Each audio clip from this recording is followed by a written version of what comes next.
Sebuah video amatir mendadak viral di media sosial setelah merekam momen tragis di Jalan Sultan Syahrir, Kelurahan Wapunto, Kecamatan Duruka, Kabupaten Muna, Sulawesi Tenggara pada Jumat, 26 Desember 2025, pagi.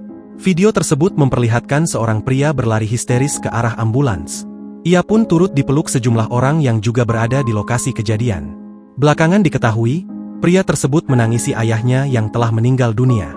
Sang ayah, berinisial RA, 43, dilaporkan meninggal setelah berusaha melerai perkelahian antara kedua anak kandungnya.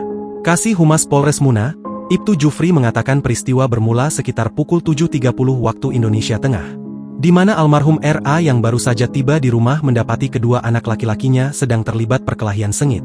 Korban berupaya melerai pertikaian tersebut, namun diduga karena kelelahan atau tekanan fisik saat memisahkan keduanya, RA terjatuh ke tanah. Saksi di lokasi menyebutkan korban sempat mengeluarkan busa dari mulutnya sesaat setelah terjatuh. Keluarga segera melarikan korban ke RSUD Dr. Haji LM Baharudin, namun pihak medis menyatakan RA telah meninggal dunia setibanya di rumah sakit. Jelasnya dikonfirmasi jurnalis tribunnews.sultra.com.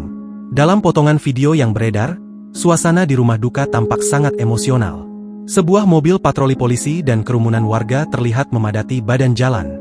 Puncak ketegangan terjadi saat salah satu anak korban, seorang pemuda berbaju merah, tampak histeris dan menangis sejadi-jadinya di samping mobil jenazah. Beberapa warga yang tersulut emosi terlihat mencoba menjauhkan pemuda tersebut dari jenazah sang ayah. Bahkan, dalam rekaman tersebut, seorang warga sempat melayangkan pukulan ke arah wajah pemuda itu di tengah kerumunan. Download Tribun X sekarang, menghadirkan lokal menjadi Indonesia.